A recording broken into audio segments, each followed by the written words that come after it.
Hey everyone, and welcome to another episode of Pixels of Politics. I'm Blackheart, joined tonight by Braden, Dougie, and our guest, Dan, a longtime Central Florida resident who has an impressive background in both the staffing industry and running a successful barbecue business. Today, he works in healthcare, providing professionals to the VA.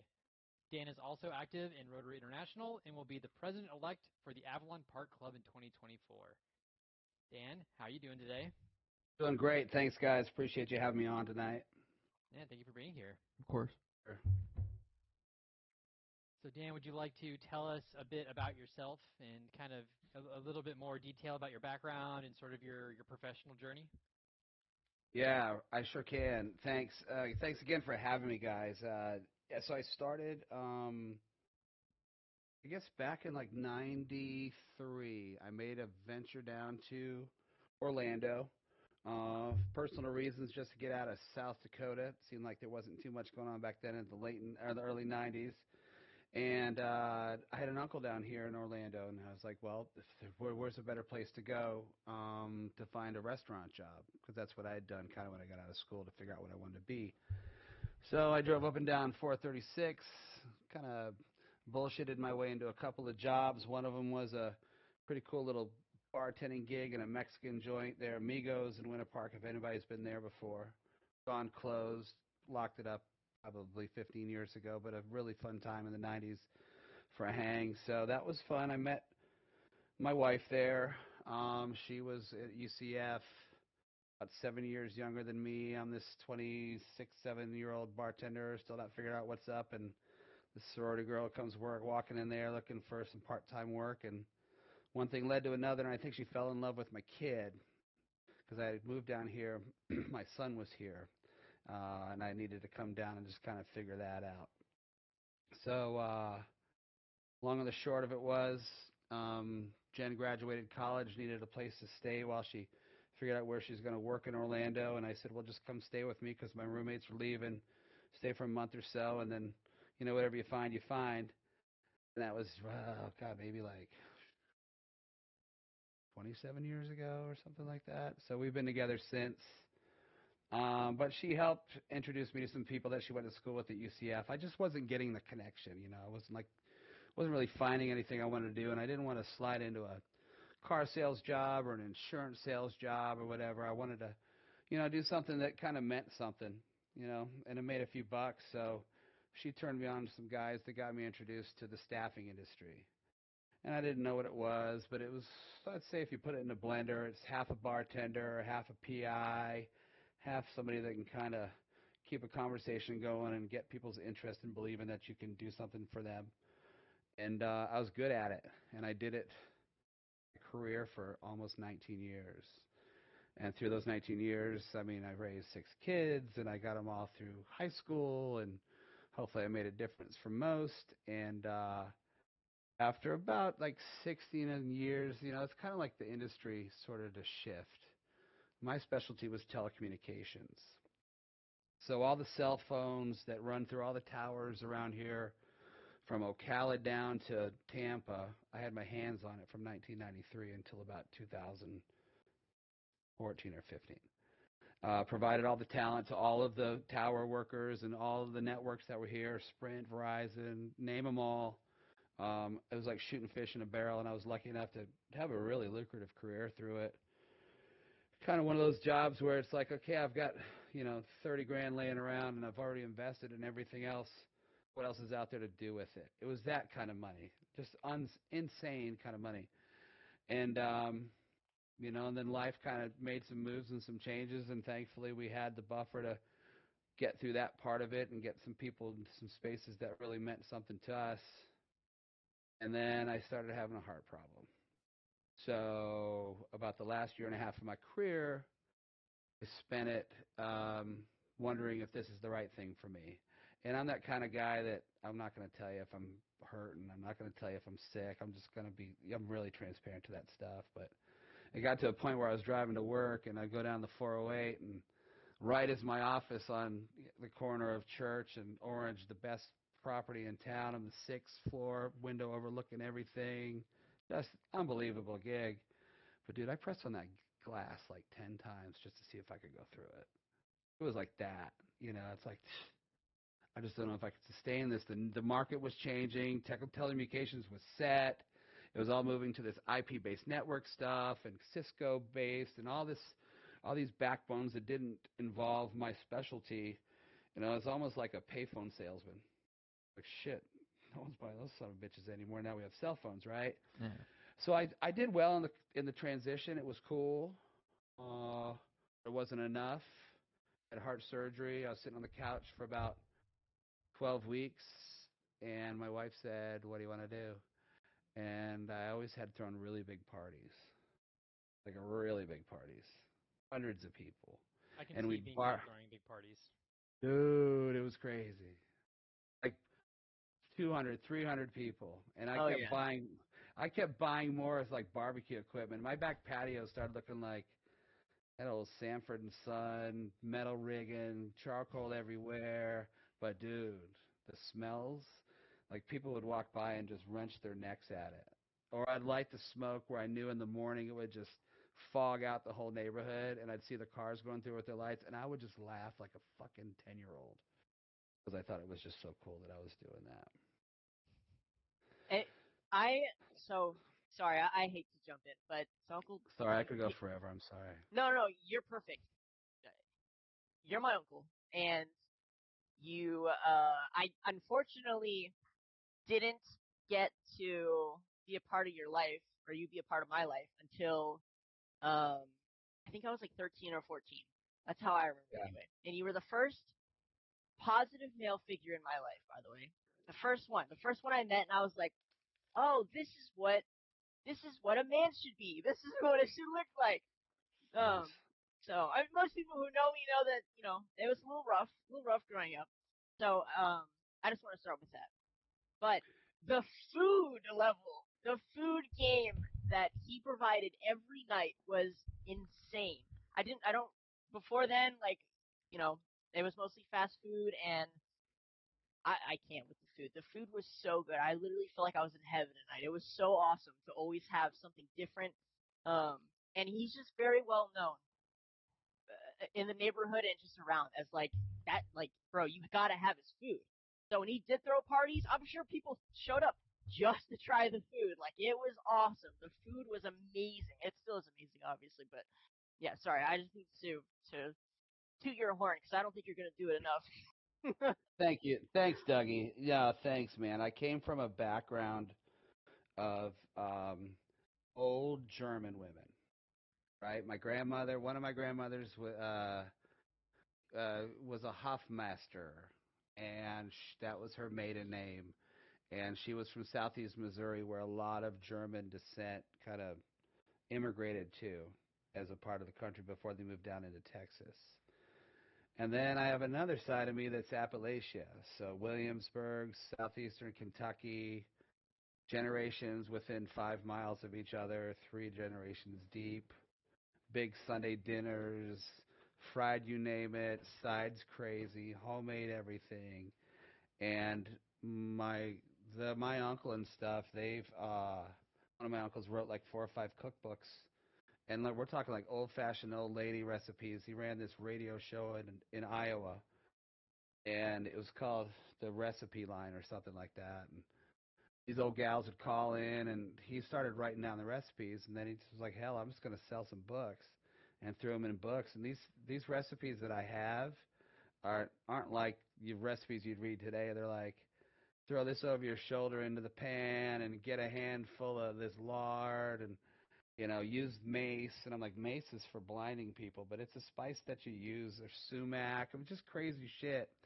But I just kind of always thrown that into a pile. And when Doug would say that I'd fly with the food, my best memories were Saturday mornings and Sunday mornings, because I'd throw that shit down with pancakes, bacon, sausage, eggs, juice. But the rule was everybody comes down and no one starts eating until they're there.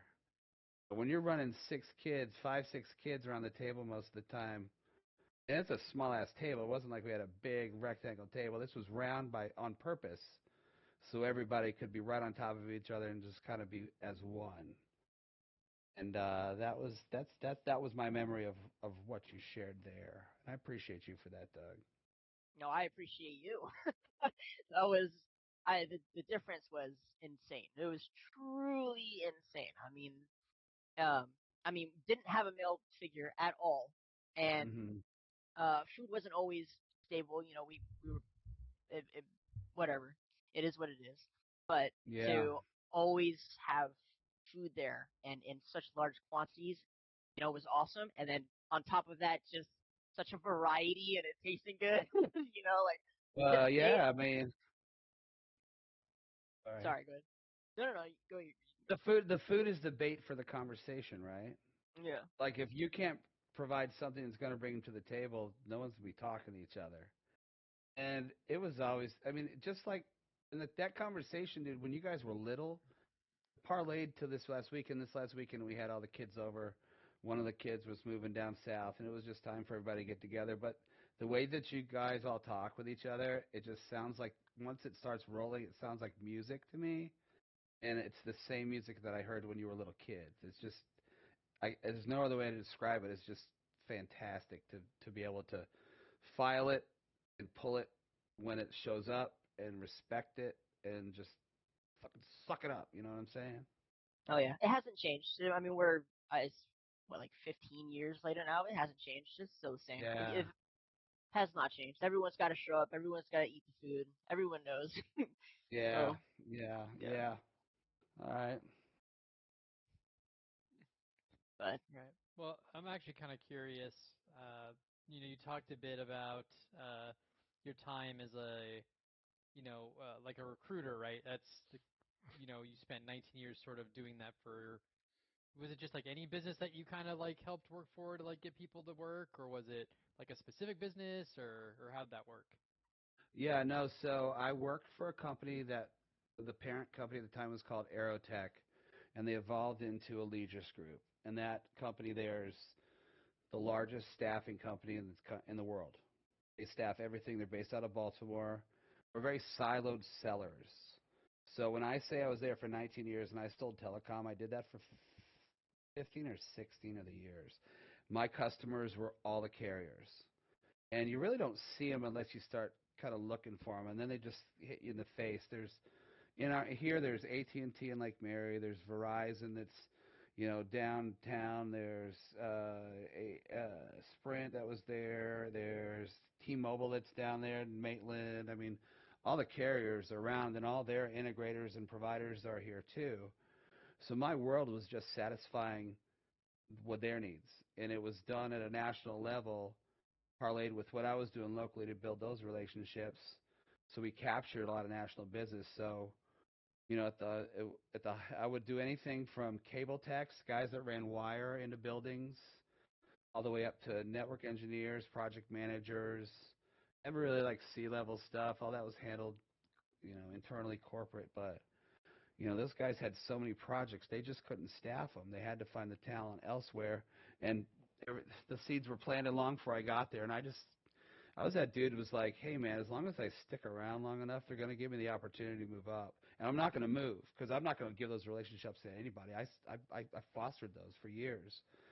So I just hung tight, and I was recruiting for the first 7, and then the back end of it, I was doing all account management and all that, kind of project purveying and stuff like that. And that's all I did until networks changed and everything flipped over IP, and then it was just different. But yeah, it's most of it was just if it had to do with the telephone, I did it.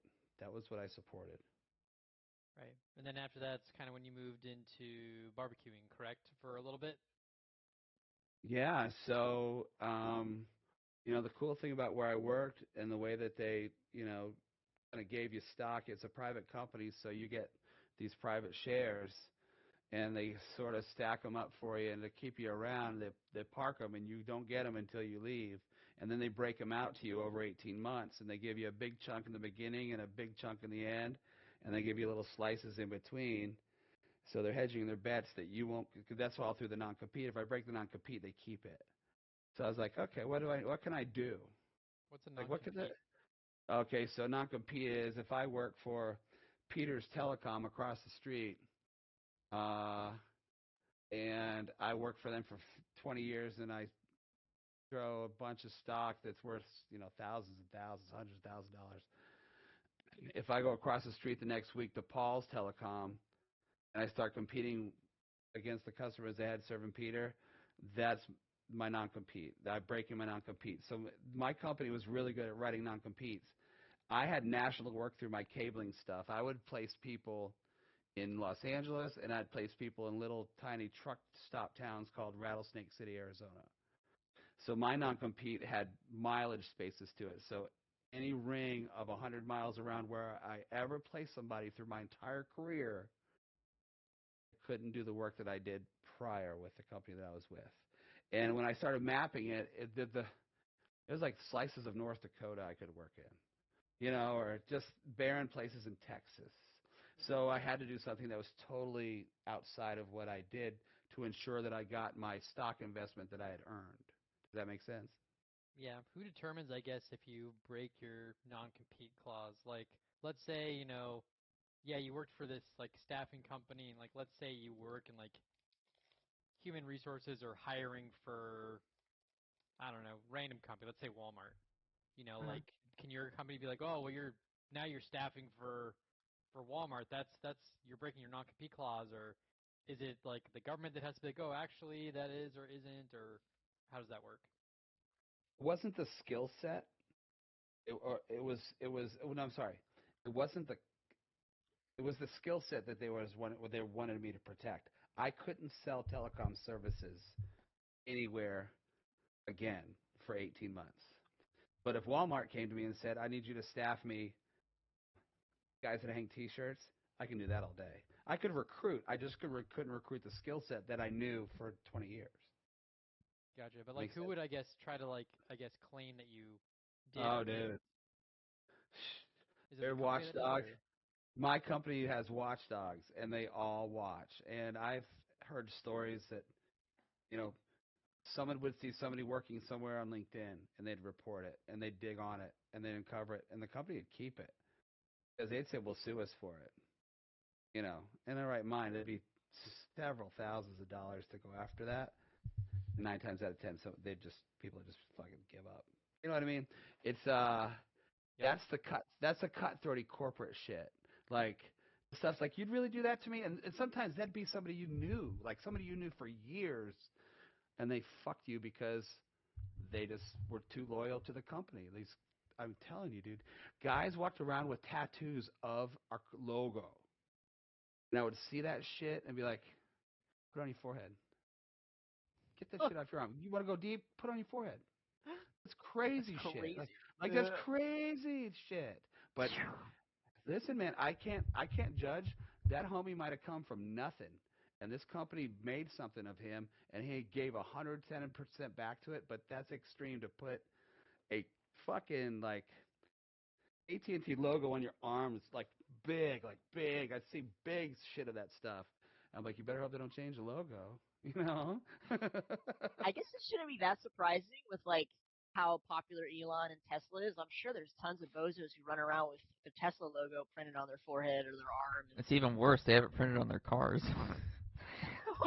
Well, yeah, right. But check this out, right? That's just like so you can apply that level of like extreme loyalty to anything, and you could apply it to what's going on today. You know, like those insurgents, dude, they're out there and they're ready. I've got buddies that went to high school. I went to high school in Rapid City, South Dakota. And I don't know if you guys have ever been there, but Yep. in the '80s, it was. You've been. Oh, you Ellsworth? Did you go out there, or you I went there don't think I just made for that. I think I vacation? drove through there. My sister used to play softball for North Dakota State, and I drove through there once, like just out of the way to like do some sightseeing in a state I hadn't been to. Yeah, so you go to Rapid City, then you hit the Black Hills, or you hit the Badlands, or what have you, and it gets you to Devil's Tower, that kind of thing. It starts you to Yellowstone, whatever. But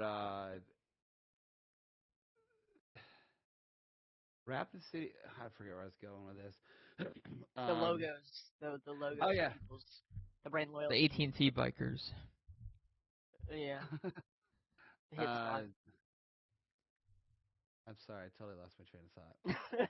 It's okay. I did want to say non-competes actually got banned. by the federal government. I don't know if it got passed yet, but they're trying to ban those because of Well, I mean, it's just scummy. Well, they are, right? Like, it inhibits you to earn a wage based off of your experience, and isn't that what you try to do if that's your career? You know, you're just trying to better yourself and make your way to levels that you kind of are working towards. Non-competes should all go out the window. To me, that's silent slavery. Yeah. You know, you should never be able to tell somebody they can't do something. Don't censor their opportunity. for sure. So jumping back to barbecue, I'm sorry, not that the staffing stuff was not entertaining, but for me, I'm super interested in the restaurateur process and kind of how that went and what it was like, and just all the behind the scenes because I'm such a Gordon Ramsay fan and Kitchen Nightmares. And I just love the amount of effort and thought process and just how hard it is. I know the industry is so hard, such a high turnover rate. Yeah. So the thing about it, I had strengths and weaknesses that I had to kind of identify first. My strengths, of course, were to be able to make the meals, figure out how to scale it up to size. I was really good at keeping like inventory low and knowing my numbers and what the portions should be. That all math stuff was good. The part that I struggled with was the operational side, meaning the licensing, the insurance stuff, the the financial flow, the timing of which to buy and not buy, and how that impacts your margins. That was a struggle, but the downfall I had too is I didn't have any experience. Like, you know, you see all these guys, you see these shows like on Diners, Drives, and Dives, and dudes like, yeah, I was a stockbroker, and now I'm back here slinging the cheeseburgers, and we're doing great. Yeah, there's probably more to that story than you really see in those episodes, you know, because it takes a lot of hours and it takes a lot of energy, and I almost relate it like people that make it in restaurants, they're like super smart carnies. Like they can work hours. Yeah, well, like the restaurant business in general is like actually like really tight to turn a profit, right? Like I've heard of like a lot of Yeah. I try to help with that. I never tip. I don't tip at all. I make it as terrible for them as possible so they will find another job. that's terrible. That's so I bad. mean, hey, you know, you create your own karma, but you're right. So they say that the most successful restaurant people have failed their first 6 restaurants. That's the word Wow, on the street.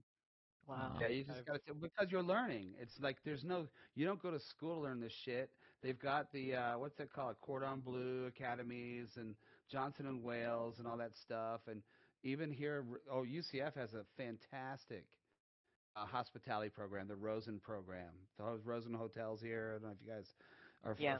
they're on iDrive and shit. Well, he's donated millions and millions to start something for that, but at the end of the day, all it is quality of the food and the location. That starts the ball rolling. And what chopped my shit down was the location that I had and the fact that the food hall wouldn't market the food hall. And What does that mean? that's what. So in the food hall sense, and you guys probably, I don't know if you probably, the food halls have popped up everywhere. They're a craze. It's the evolution from food truck to what's next. So we're in Avalon Park, which is at the end of Alafaya Trail, which is the main road in Orlando on the east side, and it gets you to UCF. Runs along parallel with UCF. But down here, there's nothing. We're at the dead end. So there's no through traffic like a Baldwin Park would have or Milk District would have. So the powers to be of our neighborhood said, well, let's do a food hall because it seems like that's the right thing to do. So, which was fine, but when I joined, I'm like, okay, cool. So how are we marketing this thing? And I didn't ask those questions up front. Should have, because what they said was, well, you guys are responsible for marketing the marketplace. And I was like, I'm responsible for marketing Barbecue 50. I come and go. All these stall people are supposed to come and go and get. The process was learn the business, get big, and go get a restaurant. But they wouldn't they wouldn't do any marketing for the marketplace itself. So I kept saying, put a billboard out on 408 or on 50, just pointing a finger down this motherfucker that we're here. They wouldn't do it. They went out and priced it for us, and they said we could split it, 10 ways. But they knew that none of us would have done that if they tried that. So it's just kind of a lost thing. So like I say, it's quality of food, cleanliness of the place, and priced right, so families can come. But it's really location, dude. If you don't market it, people don't even know we were down here a year into it on the other half of the neighborhood because they don't come down through that part of town. Have you thought about ever reopening in a different area or trying again, or even maybe starting with like food truck or? So I've marched it out, right? But at the end of the day, you only live once, and my life's not been better in the last 2.5 years. The food. Catering, I would do that. Catering for sure. I had that shit down. First year we did $450,000, which is a lot. That's a lot out of my little kitchen, dude. Yeah. We crushed it. I mean, we crushed it. And the next year was just about that too. And then COVID hit. And then what we did was we donated a lot of food for like 12 weeks to all of the hospitals that were taking care of COVID patients. I fed over 3,700 healthcare professionals over that course of time for free. Wow. Based off of donations I got from Rotary Club and other people. Wow. That's what you do, right? Like, you do it for the good of it, but then it's going to come back because people remember that you did that, right? Yeah. Pay it forward. Yeah. Hopefully, yeah. Except with tipping. Never tip. Okay, maybe we should talk about that real quick. The whole tipping culture. Like, why don't you tip? You don't tip at all? I think Brady's No. just trolling, but sure. No, I used to tip, and then I was like, wait a minute. Why'd you stop? Because I realized these people that I'm tipping to make more money than I do. Why am I giving them my money when I make less than they do? That doesn't make any sense. Why would I tip people? All right. So listen, I don't tip the 7-Eleven guy. No. Right? And I really don't feel great about tipping the coffee guy. But if I'm going to go, so if you're going to go out to dinner with a good crew of people, you're going to sit at a table 2 hours, you're going to drink, you're going to app out, you're going to eat, you're going to take that space, and then when the bill comes and they leave the gratuity off because the table was big, you're like, hey, thanks, high five, and I'll see you next week?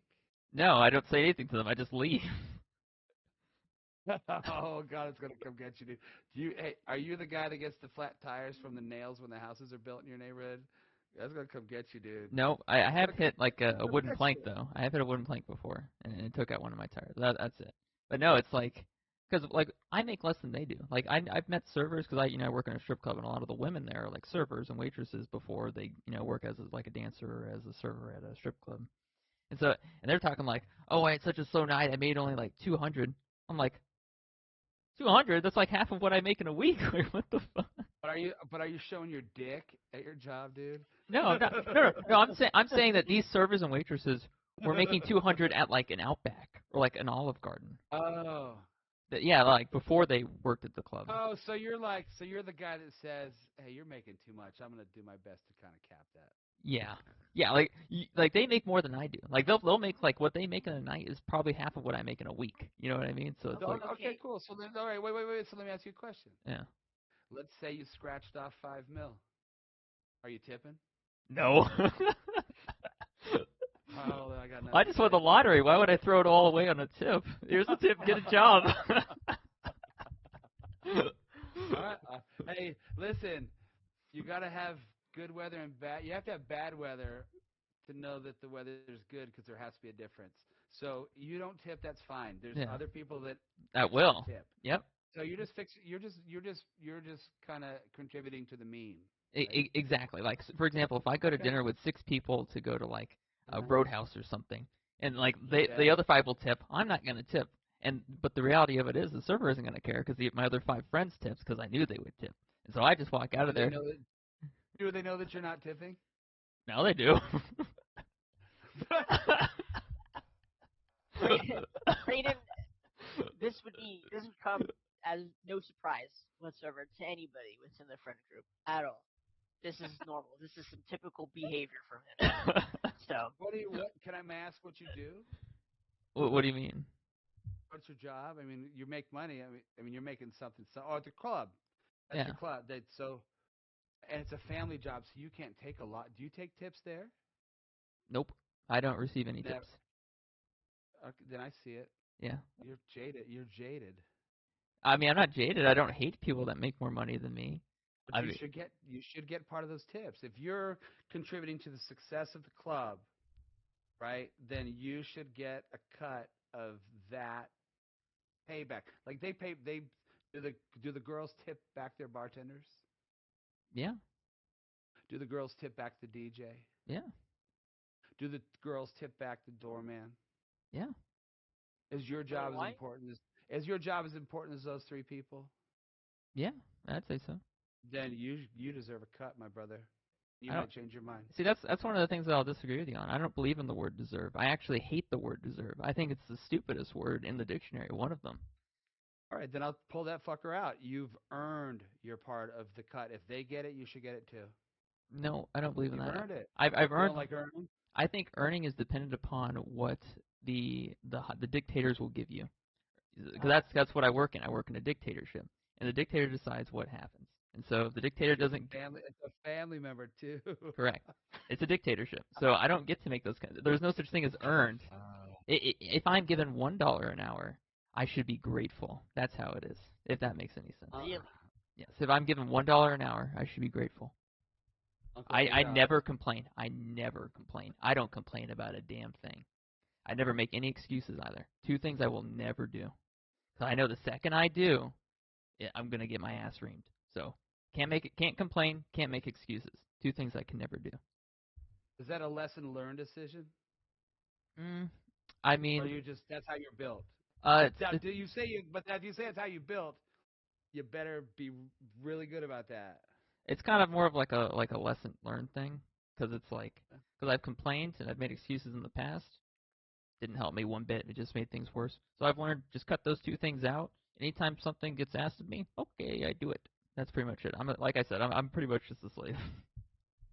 I've been told when I was in my 20s, when I was bartending at that Amigos joint, I was told that I made excuses. Yeah. And I could never figure out, at that point, I couldn't figure out what the hell they meant by that. Yeah.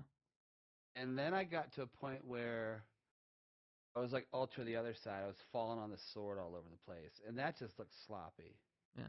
So now I just kind of keep my mouth shut. I strive to do the right thing and keep my mouth shut. And if I make a mistake, I'll raise my hand. I run to my problems. I clear my plate of my problems early in the day so I can fuck off the rest of the day Yeah. or plan for the next one. But I hear you on that. I'm part of that. Yeah, so things like fair, deserve, complaints, excuses, they don't. I can't. I don't have access to any of those. I'm afraid. Earning's another thing. I'll say this. I think there's a difference um, between responsibility and guilt. And what I've noticed is when a problem arises, instead of anyone taking responsibility, they just immediately try and throw like you just want to avoid being guilty. Like it's not your fault. That's what immediately everyone tries to figure out is whose fault it is. Not mine. It's somebody else's. Um, instead of just kind of immediately jumping to fix the problem, because it Yeah. doesn't need to be anyone's fault. It doesn't even need to be your fault. It's just someone just has to take responsibility for it. And I've noticed the people who tend to be successful, they don't spend time necessarily working out whose fault it is, but they do jump to figure out how to solve the problem. So, like you're right, complaining isn't useful. It can be a way to like vent some frustration. Yeah. But I also agree that falling on the sword isn't better either, just because again, that's more of a guilt thing versus responsible, Mm-hmm. and you can and there's just you end up with some negative repercussions. I think from it, taking so much guilt can kind of slow you down, getting to that responsibility process. Yeah. Just like blaming somebody obviously doesn't fix the problem either. But Yeah, no, I mean, Huh? it's like there's a wise quote that says, the fool already knows who to blame. Um, the man who's halfway there doesn't blame, and the man who's already there does not blame ever. I forget what the quote is exactly, but it goes something like that. Essentially, don't blame other people.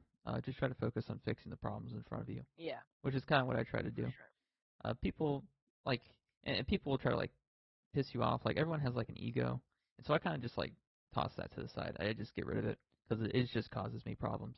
So anytime someone just says to do something or something needs to get done, or if I get yelled at for something, I'm just like, okay, I'll do it. And then after that, because I know after that I just come home, I do my run, I just enjoy the rest of my day. I gotcha. You know, Would you as long would as you rather would you rather take the whole thing on yourself or distribute it out in small pieces for others to kind of get it done quicker?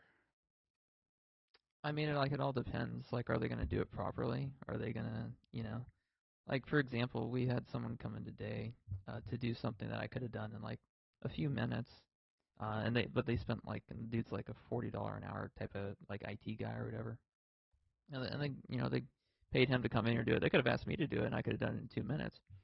But it's like stuff like that, like um, and they had them like change the password, which was just unnecessary. They had them like mess around with the router, even though all these things were like unrelated. Because my boss, my uncle thought it was like because of a power surge or something, or a power surge was related to it. Even though we called Spectrum before, and they said the power surge is pretty much unrelated to the issues you're having. And it's like things like that where the people that are above you are not thinking clearly or don't think as well as you.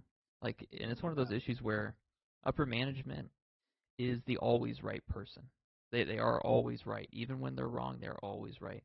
So you really can't bring any sort of clarity to the conversation. You can't really have like a discussion for the most part where that involves them being wrong. Because if you try to bring a point of discussion that involves them potentially being wrong, that's going to get shut down immediately. So you have to find the solution that can, A, fix the problem, and B, make it so that they're correct, or at least that they feel correct. So it's like a rock and a hard place type of deal. Mm-hmm. Cat's name. Lulu. Why? I don't know. I didn't choose it. you didn't Oh, choose it. No, no. This is from the. like She's when you got the can I have the bowl? When you got the cat, yeah, was it Lulu? yeah, Where'd you get the cat from? a shelter. Oh, nice. Yeah, I got 4 shelter dogs. Are Yeah, they shelters, Doug? Their dogs are shelter dog? Is that or rescue dogs? Is there a difference? I think they're pretty much. Well, I mean, I guess it depends. It's kind of the same thing. Yeah, Kind of the same thing, except I think they charge like rescue dogs, depending on the operation, they might charge you more. Just not so much as like, oh, this is a premium dog, but it's like, hey, this is some independent person who maybe has a license to rescue dogs, and they kind of need that's like their form of income. You know what I mean? yeah, Versus a shelter is just trying to, they usually live off government money, and it's just getting pumped out. yeah. My cat. Part of the reason I took my cat is because I went in there. You get to like go into the room full with cats, and you walk up to some of them. One of them will tried to like rub up against me, and the other one started attacking it because they all want to get adopted, or some of them do. I walked up to Lulu here, and she just bit me on the fucking arm and drew blood, and I was like, "No one's gonna adopt you, you little fucker. I'm taking you home with me." So is that the last bite, or there's been several more bites? I've been bitten a lot, but she's slowed down for the most part on that. She doesn't bite me as much. Earlier, she went into attack mode, but she doesn't do that very often. You have a dog in play? No, no dog. They don't like dogs here for Never, the most never a part. dog. I live in a condo, so they don't really like dogs. Yeah, cats are easy. Yeah,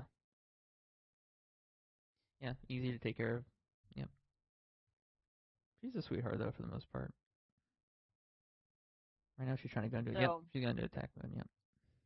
I would hate for us to not talk about the assassination attempts. It would be a sin. And I've always been really curious about your political thoughts, just because anytime I've talked to you about it, you've always been very down to earth and like pragmatic about it. Um, Yeah, me? You talking to me? Oh yeah, I'm talking about you. You're very pragmatic and down to earth when it comes to politics, which is not Like wicked practical. It's weird too. Like I run with a lot of really red blooders. really.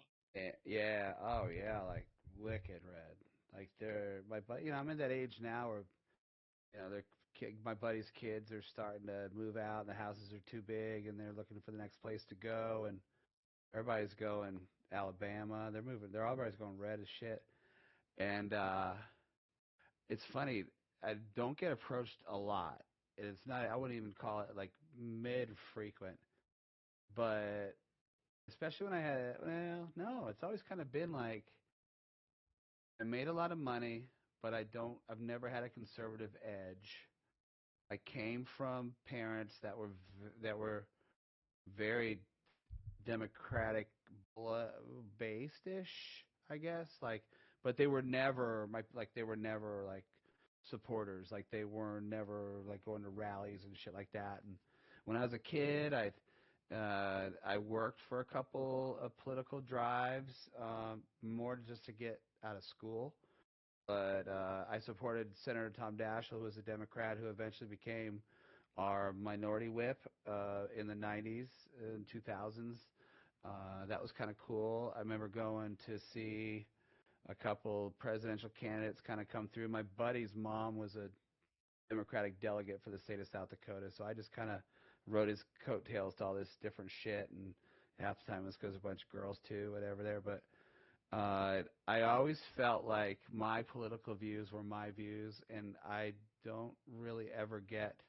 This is probably the most public ever talked about it, because I don't like to be siloed, right? Like I take a stance on what should be decided on, what we should do as the masses, and very individually, and how it's going to impact me.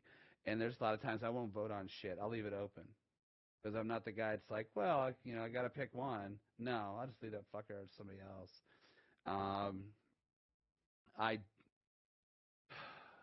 I do believe that taxes need to take care of the people, but I think that the system needs to make sure that those tax dollars are preserved and used the right way.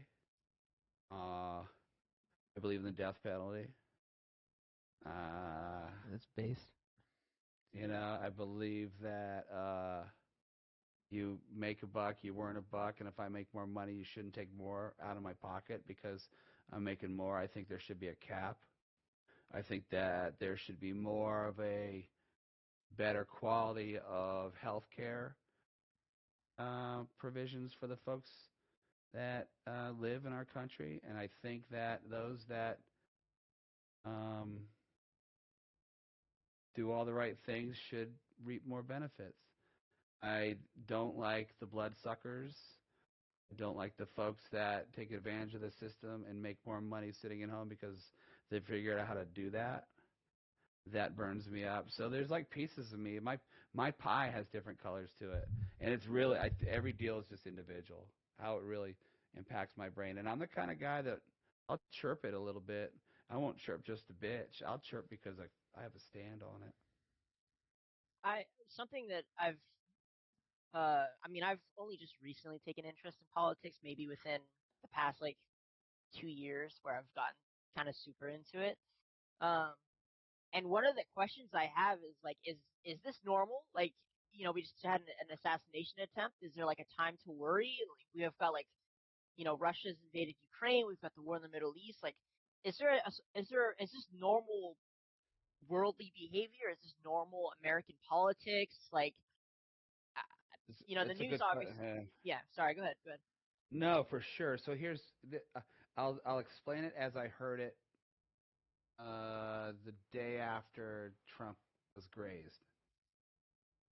And it was a lady that's probably in her early 60s, right? So she's about 6 or 7 years older than me. But she said when she was growing up, I mean, she remembers Martin Luther King, JFK, Robert Kennedy, Reagan, of Reagan. course, Ford's attempt, and then the international stuff, And I remember as a kid, watching the president of Egypt, Anwar Sadat, get shot at the airport watching a military thing, and they shot that fucker. Like back then when I saw that stuff, that was the most graphic thing I think I saw for years as a kid. So Did you see the way the they lady, killed Gaddafi on live TV? yeah. I don't Oh know my if you ever God, saw that it, was but they just, terrible. it was unbelievable, right? So, Yeah. this lady's like, I thought that was the norm. Like, your leaders are targets. And fortunately, there's not a lot of that really kind of going on now. And the last time somebody took a good shot at one of our leaders was in 80 or 81.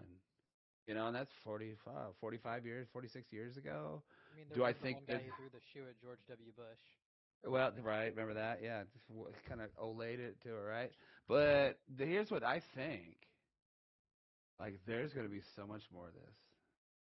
Like, if if if a dude can get on top of a building within the perimeter of the most powerful person in the United States, and people are saying there's a guy right there with a gun and he's laying out and no one does anything, and I heard, it's the shit that you hear real early is the real shit, and I heard somebody say that a deputy sheriff went and approached the individual who's on the roof, and the dude pointed the gun at the sheriff, and the sheriff turned away. Yeah, I mean, that's that just doesn't sit well with me.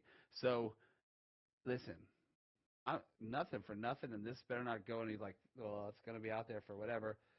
If I wanted to do something, I know I can make a good effort at it. If I plan it accordingly, I know I'd get an effort off if I wanted to. And I'm not psychotic. Crazy motherfuckers that sit up for days and plan this shit. There's 1,000 of those guys out there right now. They're just waiting their turn. And all this shit, everybody points at Donald and the insurgents, and that was all fucking so awful. But there's the quiet Biden supporters. There's the quiet non-political Avengers, and there's just this craziest motherfuckers out there that are just trying to make their mark because they think that the world owes them that mark. And what better way to do it? I mean, god darn, dude, can you imagine if his head blew off his shoulders? I can't. That's my. I That's can. like for I, me. I mean, I'm stun locked. Like I genuinely can't believe it. I I don't know. Like I don't. What do you say to that?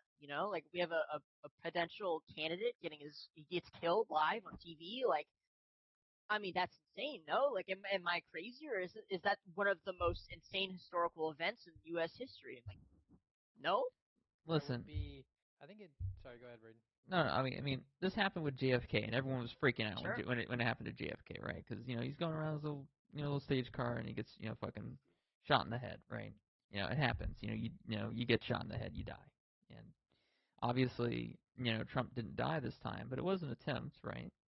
And the kid, I guess, was like a bullied loner or something, and he was in a BlackRock commercial or whatever. But none of that really matters. All that matters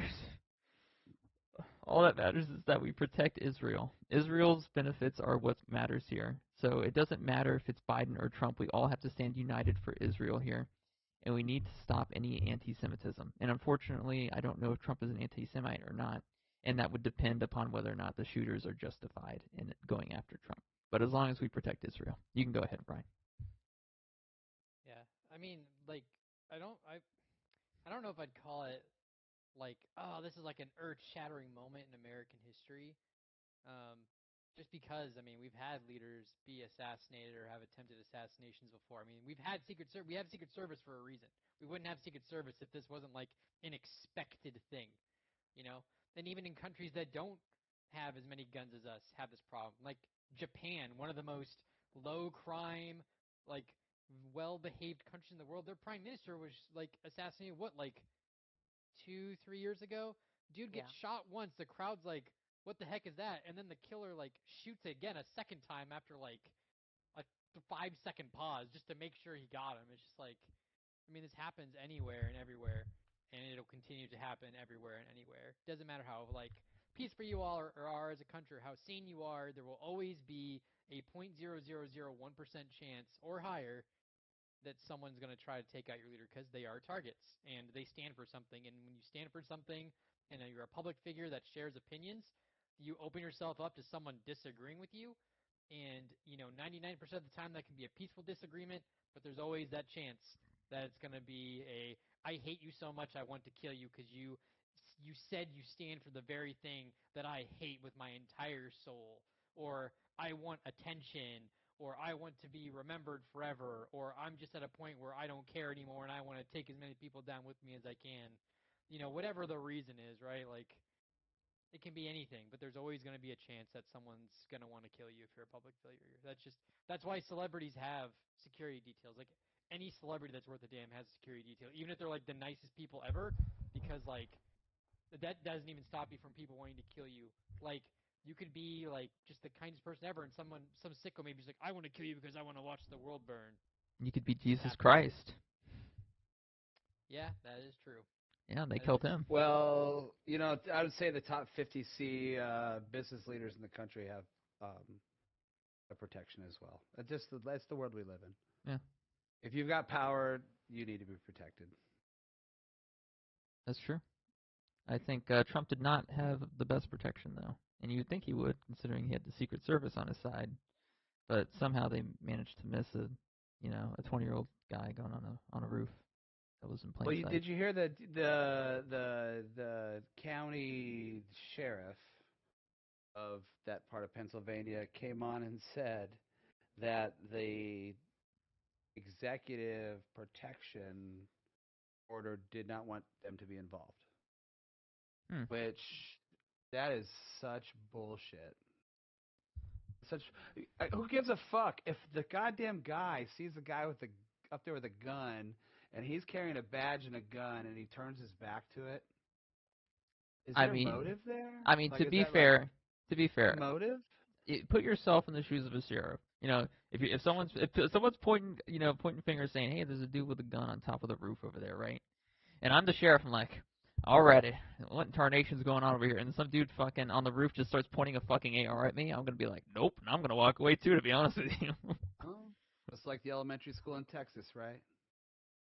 No one went in there, and those kids got shot to fuck. That's different. They didn't. Is it? Yes, it is. Because that was literally like a 20v1 scenario. Whereas in this situation, you literally have a dude pointing an AR at you. So yeah, that was like literally a 20v1 team deathmatch. So you don't step off of the one-on-one and step off and be like, nothing for nothing, but there's a guy on the roof. I would call it on the radio. I'd be like, hey, there's a guy on the roof with a gun. But I would. That's the shit, right? So those are the pieces that get thrown out, right? And I'm sorry to interrupt you, but and you're right. It is different. Yeah. I guess I just find that ignorance to be highly intolerable. Yeah. Especially in those circumstances where, here's the shit too. This is what I also heard, that Biden, first he denied executive protection for Robert Kennedy. Yeah. Yeah. That's just true. And then I hear that they also were trying to make sure that they're trying to get rid of Trump's executive protection. Yeah. They were. Mm-hmm. I mean, you can't really do that though, because he's a former president, and they still get Secret Service up until the day they die. But I don't know, dude. I'm not, And then Kennedy. At this point, Kennedy is going to get assassinated. It's just going to happen. It's part of the bloodline. You know what I mean? So, yeah. So this I is my feel question. you. Yeah. Is there a difference? Is this normal behavior from presidents and normal political behavior across the world and in the U.S., or is this a heightened activity? Because I know we talked about, yes, these guys are political leaders and assassination attempts are somewhat normal, but like, I mean, to be fair, I mean, it's been 40 years. Like it's it's been a while, and for one to get so close, maybe it's because that there's been such a lull in between that, like you said, like we no longer expect, or sorry, I guess I'm saying that there is a difference here, that the sheriff doesn't expect there to be an assassin trying to kill him, so he does see it. He's just like, oh my god, my grandpappy said some shit about this. I didn't think I was going to run into it. Yeah. Like, I feel like it's actually come from a lack of this type of activity happening, and people are kind of getting caught off guard. I think I just disagree, I guess, is what's going on. Like, I think we are living in some special times, and I think people are going to have to catch up to the fact that there are people actually trying to kill them. Yeah, I mean, try running for president in Russia or try running for president in China and see what happens to you. I'm not saying that you're gonna end up dead, but you're probably not gonna be the president. Would you like You're some not gonna get tea too if you're this far. bullshit, Yeah. though? Yeah, I mean, if the worst thing we have to deal with is some guy who can't aim, like a 20-year-old, like inbred cousin type of guy or whatever who can't really Well, aim. have you seen like the ballistic trajectory of like that shot and how close it was to hitting him and like why it Oh, yeah. missed? Yeah, Jesus Christ was his soul was like above, Trump. He was like, Trump, turn to the left a little bit. Okay, whew, there we go. You're good, buddy. Crazy that he Like, would have gotten shot in the back of the unbelievable. head. Unbelievable. Oh yeah, A Like random it's head like, movement saved him. and then when you armchair quarterback the whole thing, yeah, like the guy is just an icon. Like yeah. this makes him iconic more. And he'll say, "Oh yeah," he'll be like, Dude, he "The was golfing year, the next day, the dude. new, Like, hey, what? the new year is gonna be a better year. It's gonna be It's stronger. gonna be I'll be able bigly. to It's hear gonna be more bigly more." than ever before. Yeah, Yeah, yeah. It'll help my brain because my brain is always the best brain, already the best brain in the world. But it's gonna be a smarter, stronger brain. yeah. They'll pull that. In the best part of the year, it's not gonna be made in China. No Chinese ear going on over here. Thursday night. I guarantee Thursday night's broadcast will be it'll be the most thing ever watched in history. Is that the VP debate? No, Thursday is the Trump speech at the Oh, RNC. RNC convention. Yeah, this is when he speaks. And that's the thing about this RNC shit too. This bothers me. Like, I love the roasts, the Comedy Central roasts. I don't know if you guys yeah, saw the Brady one or any of Yeah. that shit. Like they just zing, right? This is like a love roast. yeah. And these motherfuckers, JD, our governor, they said the worst things about this man weeks ago. Yeah. Now they come kiss the ring, baby. And now they're taking it to the sack. Yeah. All the way down the sack on take money. And Trump just sits there like Trump is very melancholy because he's finally realizing that this shit's real and there's actually people that want his head to explode. Yeah. So he's just in there in dreamland. I don't know where Melania is, and that's a whole different thing. But this guy, when he comes out Thursday, expect 90 minutes. Yeah. And he's got it locked solid. Like there's word out there that they think that the whole country might turn red. Like this Yeah. might be 50 red states. I mean, yeah. I mean, the other Which guy will is. take terms to get out from under. Yeah. And when you think about it like this, you have to think about it like, Vance or whatever. Like he doesn't even like. If it were me, if I were Trump, I would be picking a person of color female as my vice president for the first off, because if I die, then they can't claim the first, person of color female president ever, because that's thought we take it because I'd be dead. Be like, go on, assassinate me. You lose that opportunity. I don't even want to go there. Oh God, Speaking damn, of VP dude. candidate, have you heard about like all the Europeans freaking the fuck out about the VP pick? No, Why why? is No. that? Why? What's wrong with The me? VP pick is very outspoken about how like Ukraine's a waste of money and like Europe should pay for everything and just fuck Ukraine, who cares? And all the European allies are like, no, we were already scared that Trump was gonna pull out of NATO, and then this guy is like, yeah, Okay, fuck let's be Ukraine. real here. Europe doesn't exist anymore. Europe is just the Middle East. It's just a Muslim continent now. This isn't even like a discussion anymore. It doesn't exist. Well, it depends on where you are. So if you're in Eastern Europe, they're kind of flipping the script here. Sweden, I think it was Sweden, just passed anti-Sharia law, and they're removing Islam from their like acknowledged religions and shit. Like they're kind of flipping the script. Poland's obviously been on from the start, but a lot of the Eastern European countries are kind of saying, oh, maybe this wasn't a good idea, and we're kind of watching red. I don't want to say red because Far Russia, right. but we're watching them all the far right kind of take power slowly from across the board, from the right to the west. Right. Yeah. So I suspect that whatever Muslim control is in Europe right now, it'll probably swap back. I think it's Nope. just like here's what's going to happen. Here's what's going to happen. All the wimpy European countries that didn't have any border control, they're going to become Muslim countries. Then all the Slavic countries in Europe that did have border control aren't going to become Muslim countries. And then once the Muslim countries go to war with Russia, Russia will steamroll them, and then Europe will become part of Russia. That's what's going to happen. And so ultimately, we need to be investing our resources into Israel. Israel's what matters right now. I think the Slavic countries have been this way for 30 years. I think that they realized that in between the sheets, they're like, we're not fucking with these guys west of us. Nope. That I think like all the countries west of them, the Germanys, the Italys, the Spains, I look at those countries more like Disneylands. Yeah. Where they've got their villages, they've got all the tourist stuff, the Magic Kingdom. Yeah, all that shit, right? And they pomp it up real well, Yeah. but then there's still a country that needs to be run, and they're all real kind of safey. They're not really like trying to punch each other out too bad. They sort of settled on that euro a while ago, and now they got them fucking the way the commerce is run is more general and uniform, and they never, no one ever says from that side, go Slavic side. Slavic side never says, hey, go visit that shit. And I think, will they turn Muslim?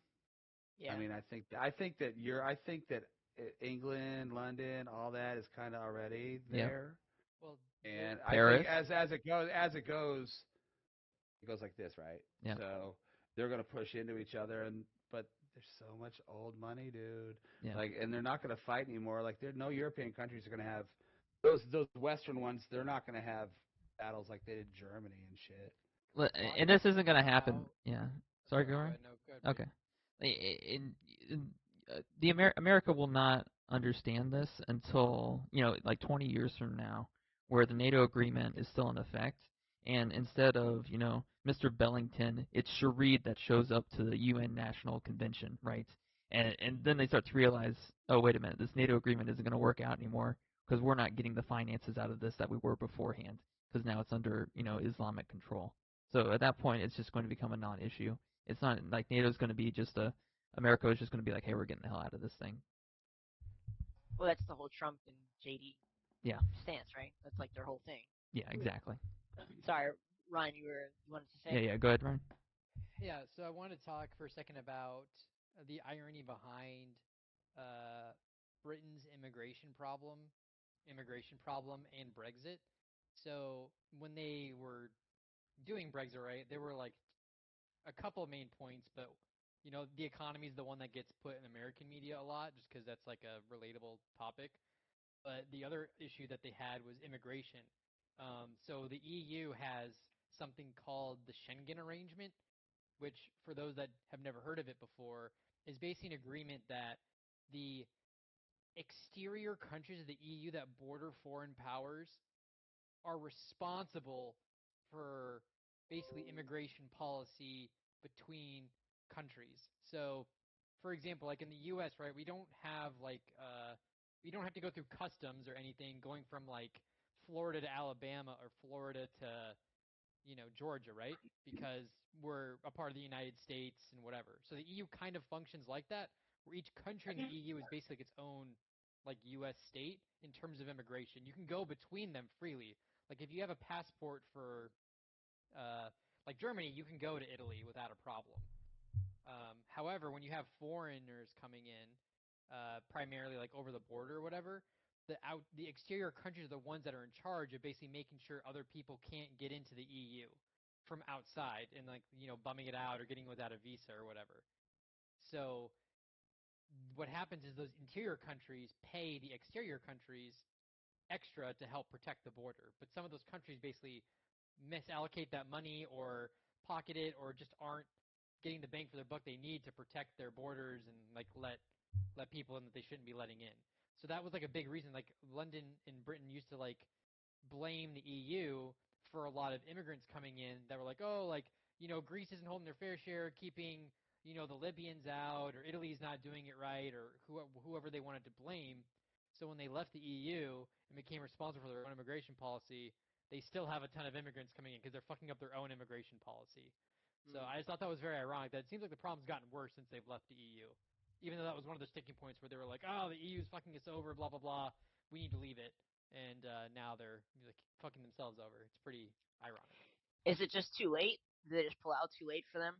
No, I No. think the Brexit hurt them in a lot of ways they didn't anticipate. Like it hurt their economy because they thought like, oh, like we're gonna localize things again and be more dependent on ourselves, and that didn't work. And the pound started devaluing Well, less than the euro, and they also got it kind of was unlucky, right? Because COVID happened like right after Brexit. I mean it was not doing well before Brexit either. But True. you're right. I mean that could be an alternative, whatever. But that doesn't explain the immigration aspect. You know, True. that's not really related. That's totally unrelated, and that's just I don't know. I do kind of wonder in these countries that are more homogenous, um, if there will ever get a point where they'll do like mass deportations or whatever. It won't matter. Think about it like this: like you have, for every two people that come in, assuming it's a male and a female, they create at least one child. Two children typically, especially if depending on where they come from. And it's like deporting. Like if a 10,000 show up, you have to deport 10,000 people. Now they typically come in there jam-packed in trucks, like they do over in America from Mexico. So you have to have a truck that transports them all in the same manner, and you have to get all of them out, and you have to find them, and you have to be able to take them out of their homes, and you have to be able to do it legally. Otherwise, there's going to be potential lawsuits, and it's like it's not realistic in any manner. Like people want to talk about that because everyone wants to be a humanitarian, but the sad reality is you can't be a humanitarian when it comes to that. Deporting just isn't as efficient as an option as people want to believe it is. Yeah, Yeah. I think I don't know. It's gonna I don't know. I don't want there to be like a massive like showdown, but I think the more things ratchet up and are dramatized, like the more likely it is that there's going to be like a miscalculation or violence or something like that. Kind of like we were saying before, right? Like, oh, like the last assassination attempt was like in the 80s and it felt like it was more common back then. It's like, well, yeah, that was like the Cold War era. The world was on edge. World War II, World War I, kind of same thing. And so when we had this era of peace, it kind of like everything kind of like mellowed out a lot, it seemed. But now that things are kind of becoming, it feels like more dramatic again. I do wonder if like it gets to a point where something kind of drastic happens where like you have like I don't know, a country that's been democratic forever flips like a dictatorship or something. God knows we haven't seen that before. Yeah. Yeah. No. But and it's like, and Germany isn't going to do anything. Let's be honest. Germany is done so. They have given up at this point. They're a failed country, and that is okay. Why would you want them? I mean, like, what's the desire to take over Germany? Just You know land. what I mean? They're just land at this point. If, I could see it. I could see it being taken over. I mean, they don't really have any strong opinions on anything anymore. They don't really have an idea that everyone supports and stands by anymore. They kind of just ever since they lost World War II, they've just kind of been just financially screwed over. To be honest, they're barely a country. I feel They were like. the top performing economy in Europe for pretty much up until the Ukraine war. They were the top performing economy in EU. They overtook France and the Really, UK. really, I always Yes, thought that they I were was near the swearing. bottom of the rung on for EU. No, it was the UK and then France and then Germany and then unfortunately they relied a lot on Russian energy and after the war and the cutoff Yeah. they've taken a hit. I don't know where they stand, but Germany was in fact Europe's best performing economy. what was Longer than supporting that? manufacturing and all of the Russian energy had to travel through Germany first. Oh, They did. I I mean, see. Yeah. yeah. So they The settled North very. Pipeline. Yeah, Yeah. they acted very neutrally pretty much in every situation, and that made them a really good base ground for East and West, um, like a transfer of finances and business. And Yeah. I mean, they've always been good at manufacturing, right? Those factories that they had before, or during the In the war, before times. in the before times. In the times we don't talk. Yeah, yeah. Yeah, like they still existed, and they just transformed them, and they. They also had Sorry, like good. a lot of room for growth after like they recombined, right, from East Germany and West Germany Oh into yeah. just Germany. They just had like a huge explosion of growth because one half of the country was not exactly doing great, and then the other half brings them up by the bootstraps, and they just have a huge explosion of economic growth. Yeah. Yeah. I'm gonna keep But it. Yeah, I mean, I want Russia to take over Europe. I want that to happen.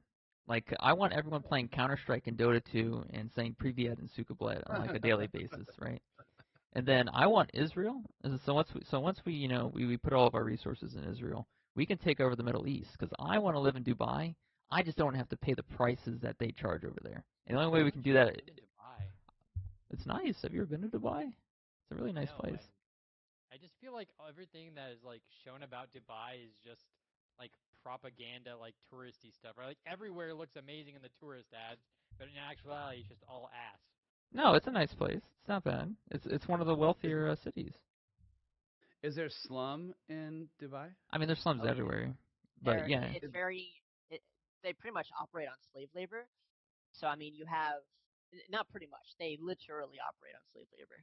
So you have, they're really wealthy people who live in these nice cities, and it's great for them. They can do whatever they want. You can literally do whatever you want as long as you're not a woman or part of the LGBTQ community. You're male. You can go there and do whatever the fuck you want. yeah. Um, Now listen, I'm not saying I and agree with their policies. I'm just saying I want the land. I just want to live in the buildings. I don't care about the policies. The policies can be changed. I just want to have low ping to Russian servers and live in a nice apartment near the penthouse in Dubai. That's all I care about. And if we start a war with the Middle East and we win, that's a possibility for me. on a serious note, Oh, it's do you ever not you? You're banned.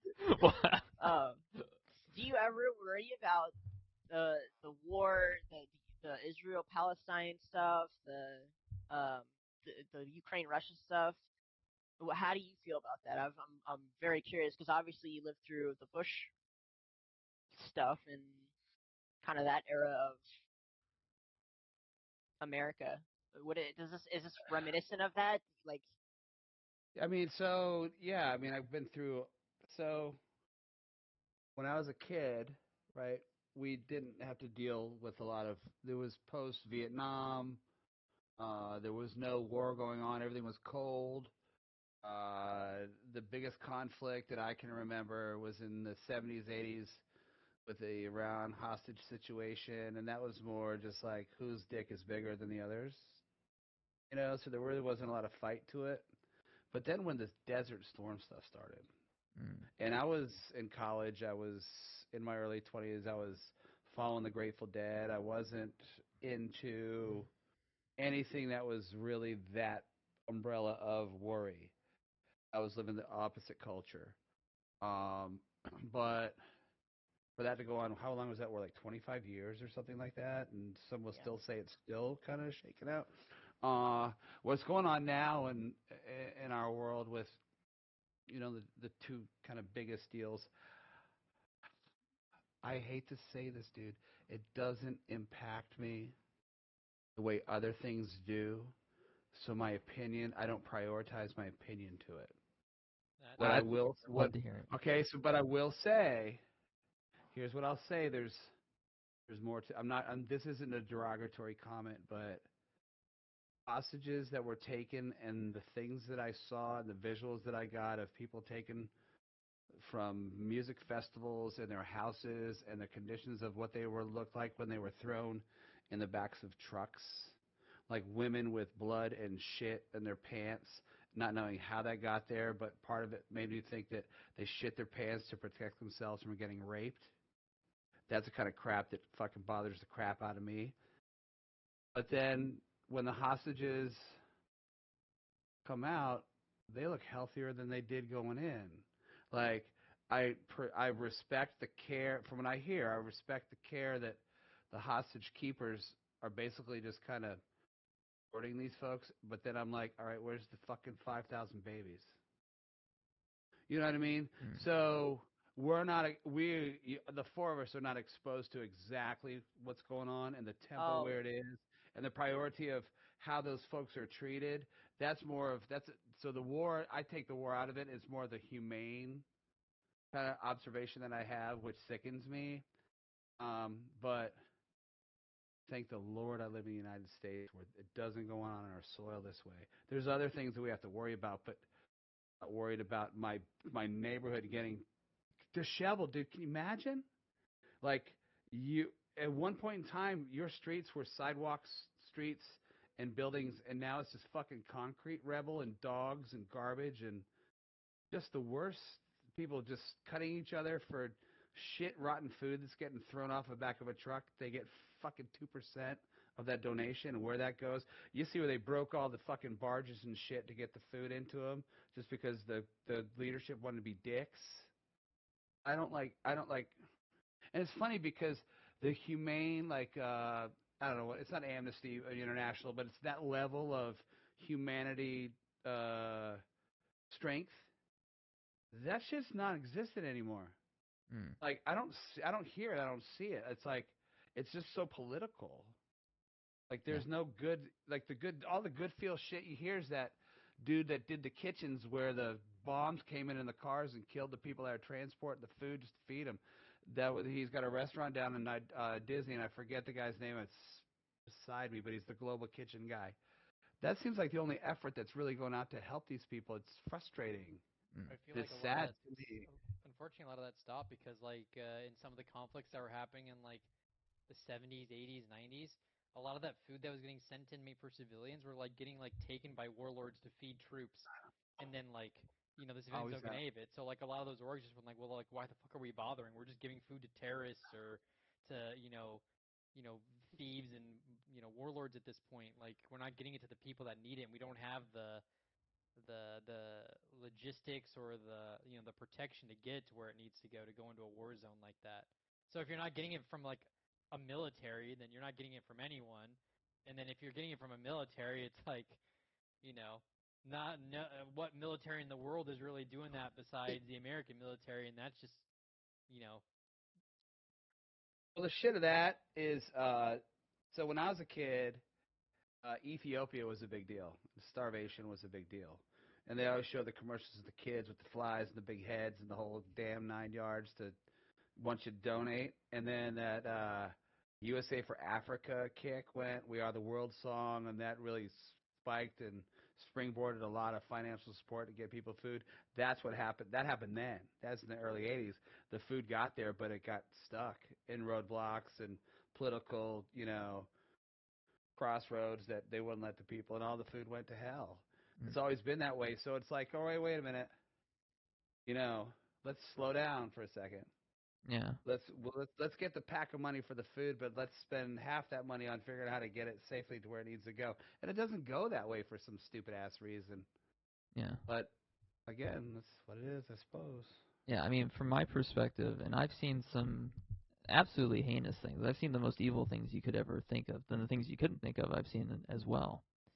And from my opinion, especially from the commercials I've seen of, children in Africa starving, stuff like that, when it comes to finances or when it comes to what you view, like the media, you need to put your emotions Mhm. onto a totally different table. You can't even let them come near where you're sitting when you're watching it. If you let your emotions get involved in it, like financially, realistically, logically, whatever you're viewing or whatever you may be getting involved with, put them off to the side. Because all they're going to Yeah. do is give the people above you more power to control you. So your emotions Yeah. cannot be involved at all. So when you see stuff like USA for Africa, or World for Food or whatever you want to call it. A lot, and if you look at a lot of those administration fees, I can assure you those administration fees are really high, and the amount of food that's actually getting transported out there from the money that you've spent on it is not going to be anywhere near where you may think it is. Yeah, it's treated like a silver bullet, Yeah, right? yeah, Like, all right, we got $10 million. Let's go buy $10 million worth of French fries. You know what I mean? yeah, But what do we do with them? I don't know. But look, we got all this food. yeah, That's yeah. that's a frustrating gig. But you're right. Yeah, yeah. And it's like a lot of that money gets pocketed too by the administrations. It's all a money game. The second money gets involved, I immediately take my emotions right out of it because now we're talking about money. We're talking about something that is what controls the world. And when you're talking about a serious, serious subject like that, you have to take your emotions and just cut them right out because now we're Hmm. focused on power. Now we're focused on control. And if you want some of Hmm. it, you have to be able to utilize it the best way you can. Yeah, you're right. So, kind of a smaller scale political talk, but president-elect of Avalon Park, Yeah. Yeah. So, so here's Mr. President. There you go. Don't get Mr. President, assassinated. what wars you stopping in your neighborhood? Tell us. so one of my kids, Brody, he calls me Mr. President Oh my. sometimes since he's kind of, and I think it's because it's when he needs something, but I think it's cute that he Nah. does that. So I got involved in Rotary because I was so involved in corporate America for such a long time that I was just kind of pulling out of the life account so much and not depositing back in. So I'd always, kicked around an idea of what else can I do with my free time to balance it, right? So it just comes to happen that one of my good friends was one of the founding fathers of the group here, the club, and he was probably in the spot where he needed to find some new members, and he just kind of figured out how to push my buttons to join. And I had time to do it because I was leaving the corporate shit, and I was home doing the barbecue. And I was also like, well, if I join this thing, I might get some barbecue gigs out of it, and I did. I got like 4 really good ones a year. But it's just a way to give back, and we give back a bunch of different ways. So we'll do cleanup projects for ponds. We donate we get the old bread from Publix and we drop it off at different places 2 times a week. We've been doing that for like about 2 years. There's some homeless kind of camp things out there in Bithlo that we take care of. There's a school that's worth mentioning out in Bithlo. It's basically started about 5 years ago. And it's sponsored by Orange County Schools, and it's supported by Aspire Health Systems. And basically, it's accredited elementary schools for kids that live out there that just have really, really bad lives, but they fit the category of going to school there. And there's probably like 50 or 60 kids there. And they also offer, opioid addiction treatment to people that live in the community. So it's just a well-rounded kind of campus that we support. Our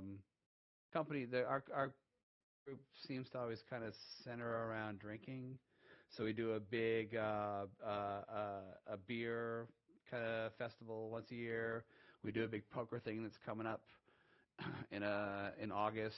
So if anybody out there likes playing, a little Texas Hold'em or a little 5 card, it's a way to come out here and win a couple $1,000, maybe a big WWE poker belt. We do a couple wine walks a year, but it's just a matter of supporting, the neighborhood that needs it. And, Rotary's been around for over 100 years. They kind of got started. They're the ones that backboned the cure of polio. And What? we're international. Yeah, oh yeah, yeah. They basically killed polio. Wow. But yeah, but it's just, dude, the group, it's almost like a little kind of, if you take Seinfeld and you mash it with a little Larry David, that's kind of what our meetings are at 7:30 every Wednesday morning. But we welcome anybody that wants to come, kind of check it out. You guys are more than welcome to come. If you want to talk about your podcast, we'll give you time to do that. Dude. It's kind of dope. Yeah. We'll have the strippers. Let's have the strippers come on Tuesday night, and they'll stay over, and then on Wednesday they can go to the breakfast. How about that? Yeah, strippers, however, you do need to tip. Yeah, we'll at least the tip, right? Yeah, I mean, both or one or at least one. At least all of it. Yeah. Whether No, they're it's cool conscious though. for it or not, I don't know. But We'll work that out. No, but Rotary's cool. Rotary, I thought it was just a bunch of old turds, and a lot of the clubs are like these really old, staunchy white dudes exclusively. yeah, But all the stuff that they did. The coolest thing about Rotary was, like I'd mentioned before, when COVID hit, that was my source of income was buffets, barbecue, and nobody was throwing a party. No one was buying buffets. My business screeched to a halt. So I went to my club and I was like, hey, man, my wife still is making the bread, so I'm cool, but I'm not doing anything. I need a lift. So I have this idea. I'm going to make pulled chicken and mac and cheese by the ton, but I need some folks to help me figure out where to take it, and I want to go to all the hospitals. Well, a few guys in the club, their wives were nurses at Advent and different places, and they're like, yeah, they'll take the food. And like I say, through the donations, and they kind of supported me too. They threw me some bucks on the side. It was like, take care of your family, whatever.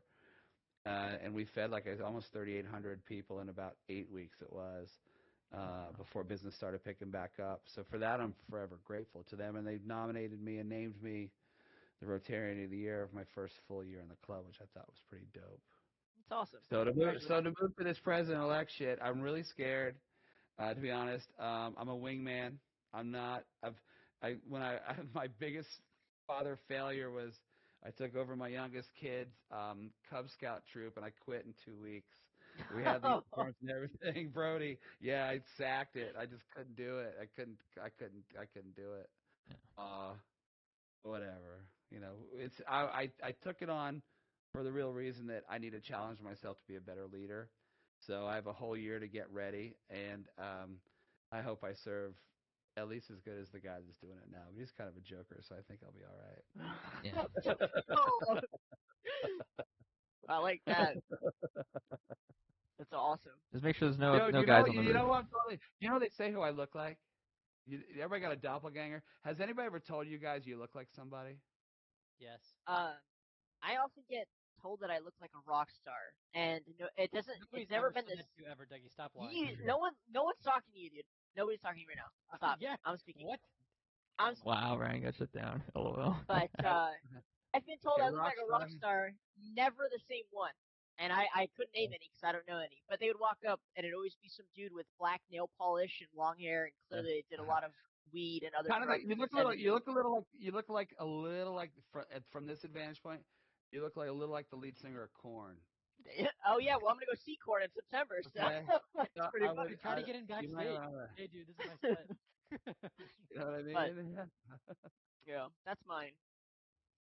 People have said I look like other people. People say, "Oh, I saw your clone." That's it. Or that or Justin Bieber. I don't look like either. Okay. I don't see the Justin Alright. Bieber thing at Nope, all. I don't. People just call me that because of the hair. So You you know, look like the lead singer. There's a band Kurt back in the Cobain. 80s it's called The Fix. No, it's called The Fix. Oh, the Fix. And they opened for the Police a lot in the 80s. The Flock of Seagulls, Fix, and you look like the lead singer from The Fix. I know what you're talking about. Let me see. Yeah, Fix You don't want to lead look it singer. up. you do. I've Cause, got mine. I've got mine. Yeah, from what I see, I don't see you too close, but if I were to say you look like somebody, if I had to throw it out there, and now if I start thinking about it, I might even get closer to someone more famous. But I mean, it's a good looking I've gotten dude, Kurt Cobain. so- Okay. I've gotten Kurt Cobain. So is this the guy? Kind of can't really see. Well, he had longer hair. Nah, that's not. It's. Trust me, you guys are on it. He probably got a lot of pussy too, so you'll be all right. You know. All right, moving on. Blackheart? I get told that I look like Detective Lassiter from Psych. Crap, what's his name?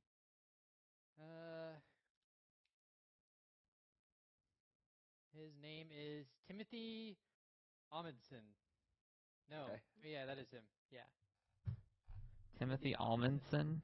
He's named after Amundsen. a form He's of nut. also the guy who played the villain in Luck of the Irish, that old Disney movie. We said almond. Good. Amundsen, Omundson.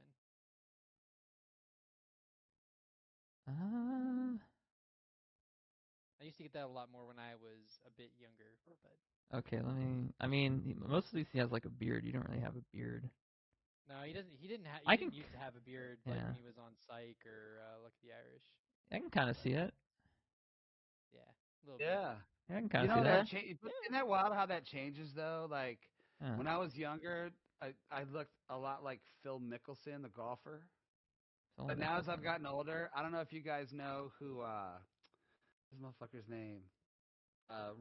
Rex Ryan is. He was the coach of the Bills, the Jets. I get this shit so much that I was him one year for Halloween and I won the bitch. Oh my So god. I'll show this. Wow. Oh, you ain't gonna see it. Look up Rex Ryan, football coach. Oh, I know exactly what you're talking Alright. about. You do look like Rex Ryan. I look like, dude. I look just like in life. This doesn't serve it. In life, I look just like that fucker. You do. You look exactly like the fucking guy. Just like You're like him. a clone. Holy shit. I get stopped. I want to go to a Jets game in New York my goodness. just to see if I get picked Yeah, up. if you just wear the Oh, suit. yeah. Yeah, I mean, I had it. yeah, like this is you, dude. Yeah, it is totally. Hey, Rex Ryan, our famous not, guest made on the it. podcast. That would have been funny if we just pretended you and Rex Ryan the whole time. I mean, it's literally you could literally just pass his. You could steal his identity. You could have sex with his wife.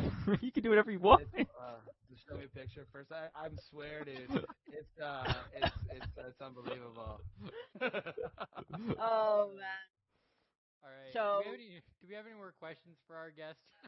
lastly, in a time when men our age are not only not having kids but struggling to even just exist in a relationship, form relationships, how the hell did you manage full-time job and 6 kids?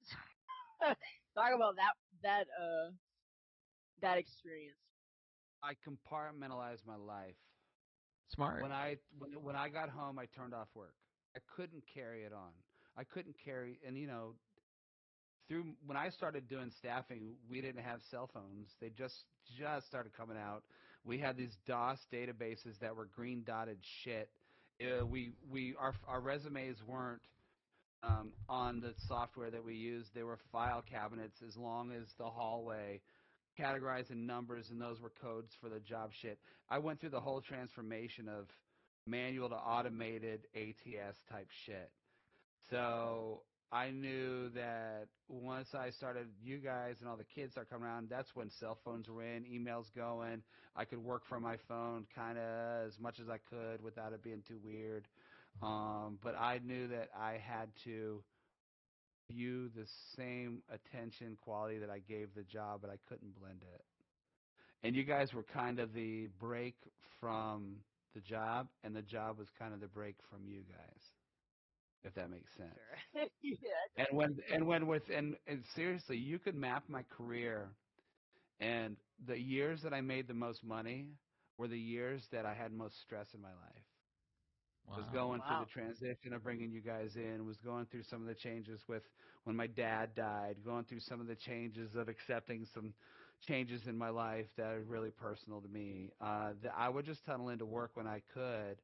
Now, there were years where before you guys, I mean, I had Dylan, he was, 4, and I had a 1.5-year-old Carson on one arm at 4 in the morning, feeding him with a bottle, and I've got on my laptop with my buddy's stolen Monster ID, searching resumes to forward to myself in the morning to get ahead of my team just to make more money. I mean, I was always looking for the competitive edge, and I think I treated being a dad with you 6 like a competition, because when you guys came in for that first meal, and I was like, holy shit, what do I feed these guys? And we went spaghetti and corn and everything wrapped in white bread. And good Lord, some used a fork and some didn't ever. And I looked at Janet, and I was my wife, and I was just like, this is how it's going to be. And I think we waited 3 years before we went out and had a date. But I would never trade every minute of making sure all that was right. And we worked our dicks off to make sure that you guys had what we could provide. And I'm proud of you guys for receiving it the way you did, because you could have said fuck off and you didn't. Sometimes did. Well, I didn't hear it a lot. It wasn't on you. Doug was a little Yeah. rebel. Oh yeah. Oh, they were all rebels, dude.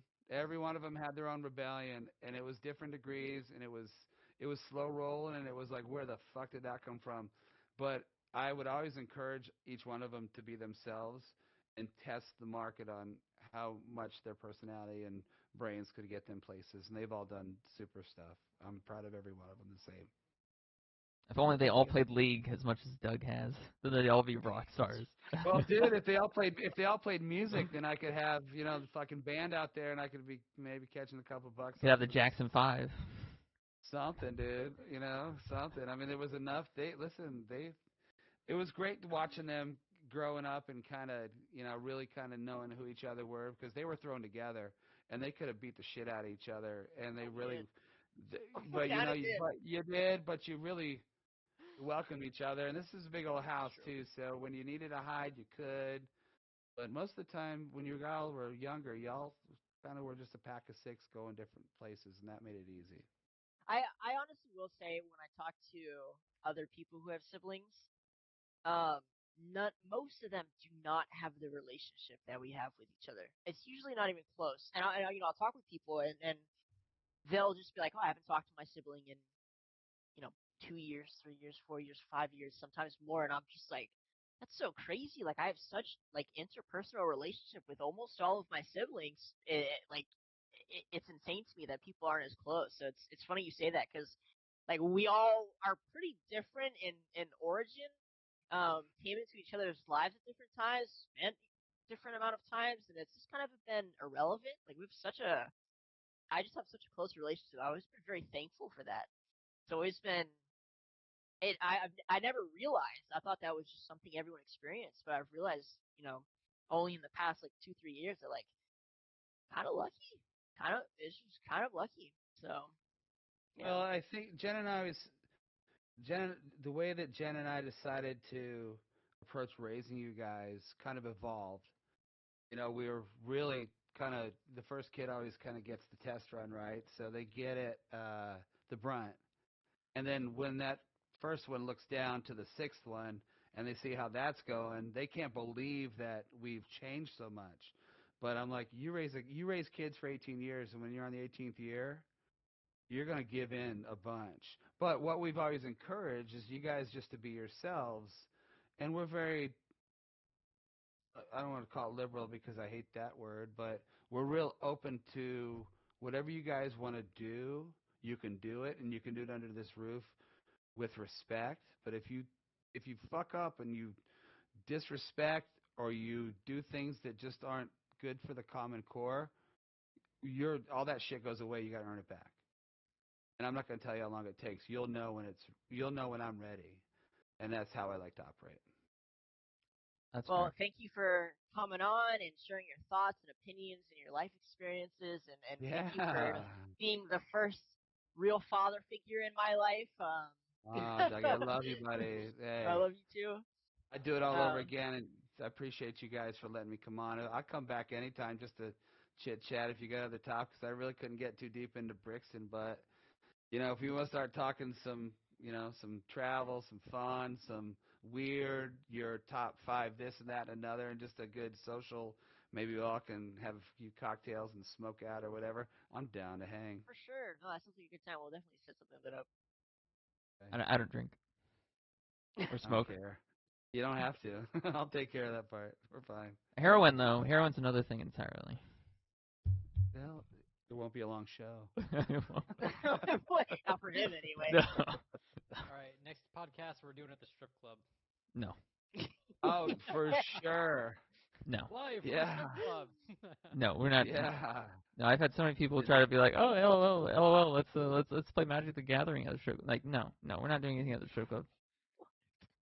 No. Wait, who? That actually does sound pretty awesome, though.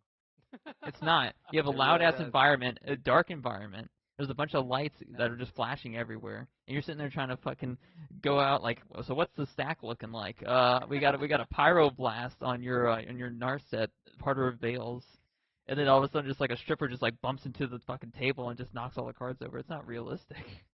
You just play it like one of the unsets. Anything that the stripper knocks off the table, There's no card dead. that says the stripper knocks anything off the table. You get something. You create one. It's like. So you're not playing Magic anymore. You're just using the rules of Magic to fund your own, nihilistic, hedonistic, views on Magic in a strip club. You're goddamn right I am. Okay, And whattever. You know what? That's my God-given right as an American. At that point, you Why- should just get hold on. blasted. Why are we bringing card games into a strip club? Exactly. That's what I'm saying, right? That's the one you're arguing for. I just think so. The allure for me is that it's like such a weird environment.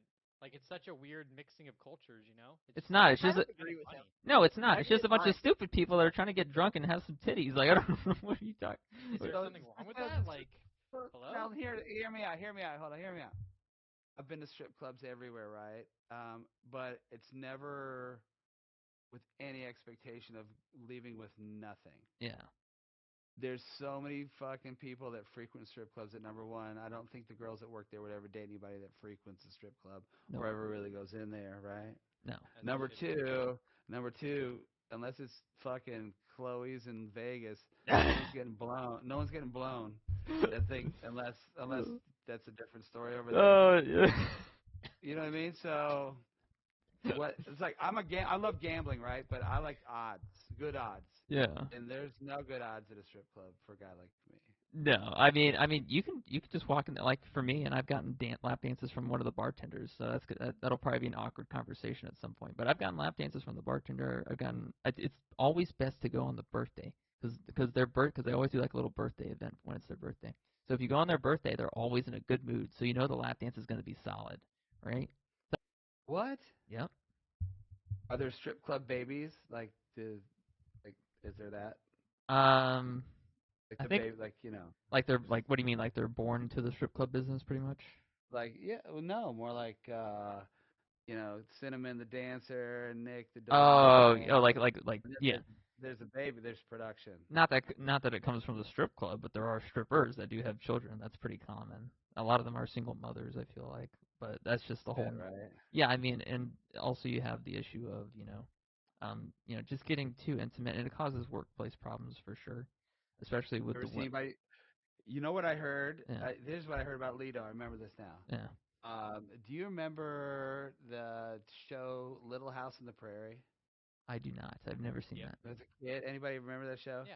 There was a girl on there, an actress. She was like Melissa Gilbert. Was that her name? I honestly Melissa don't know. Gilbert. It was an So older Melissa show. Gilbert was right. So Melissa Gilbert was like the equivalent of remember Roseanne, the Yeah. show, and the daughter with the black hair, the kind of funky looking one. Kind Yeah. of. Well, she evolved kind of. So Melissa Gilbert, her story was that she married into a lot of money and left the dude, but then went lesbian, and she would take a limousine to Lido a lot Hmm. and Really? pull strippers out of Lido and go back to her place over there at the beach and fuck them. I believe it. Wow. Yeah, Hell I yeah. remember that about Lido. Yeah, that was Lido. I remember We've that. had Elon Musk in our establishment before. So Dang. how does hold on, time out.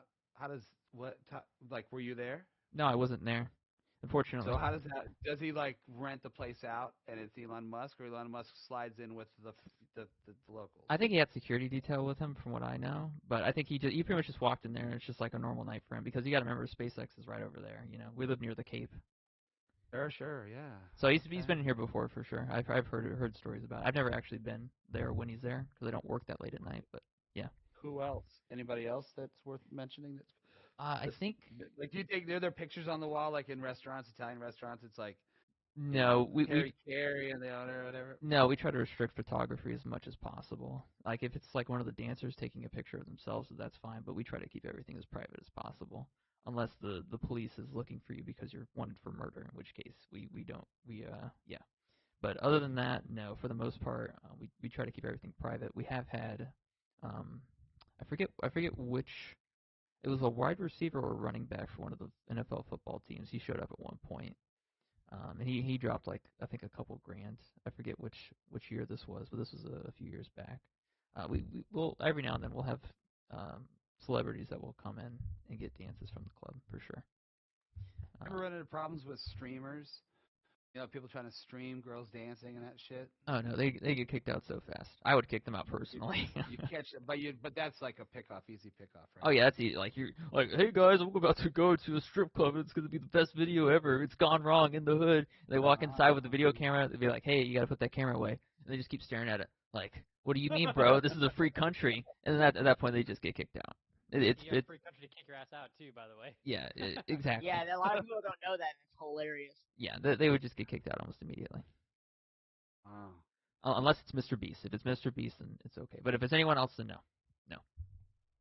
So you guys don't do uh, like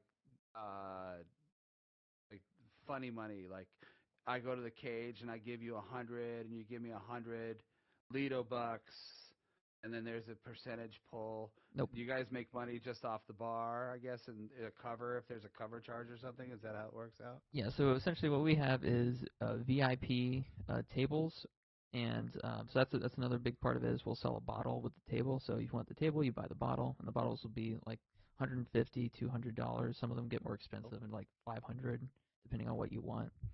Then obviously you have the bar where we sell beer, liquor, water, Red Bull, stuff like that. Did Dan disconnect? Oh. Did he? Yeah, he's a little frozen.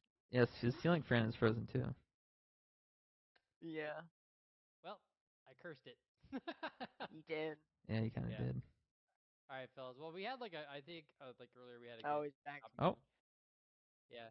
Yeah. Hey, is Dan, he, I gotta get going. It was nice to meet you, though.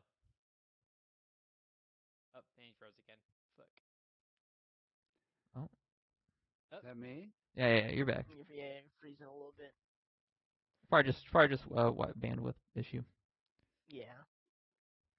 But yeah, no, essentially, that we make most of the money from the alcohol we sell. What's a cocktail like a Tito's and soda? What are we talking like $20? I mean, like it all depends. Like I think, like I typically like White Russians when I used to drink. I liked White Russian. Yeah. I was That's an old lady drink too. A yeah, White Russian. yep. It was about $9. Bad.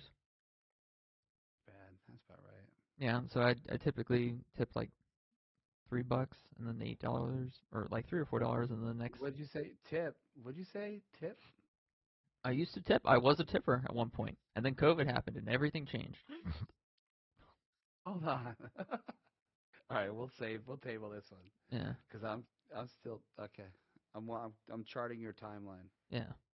Yeah, so essentially COVID happened and it was the best. I loved it. I want to have another one, to be honest. It was my favorite time period because you had all of these normal people that were like had to be like secluded in their house, right? They were essentially stuck inside. And for me, I grew up with that. I could stay inside in my room, have no human contact for a year, and I'd come out the same as I did when I came in. You know what I mean? So for me, it was like it was heaven. It was like I get paid $1,600 to stay at home and do nothing. I get additional benefits from the government because of my income bracket. I was solid. I was happy as a clam. I loved it. And you get food just gets delivered right to your house. You don't have to talk to anyone. It was great. And then at that point, then after that, like the economy started going downhill, and I was like, I'm not making a whole lot of money.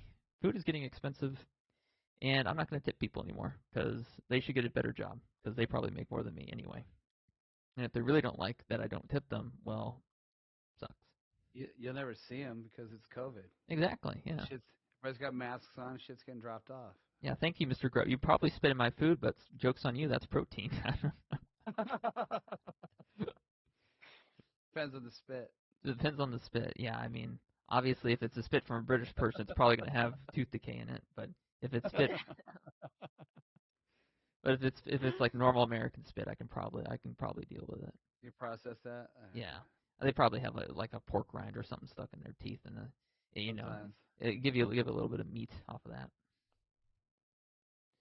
But yeah. No, COVID was great. Love it.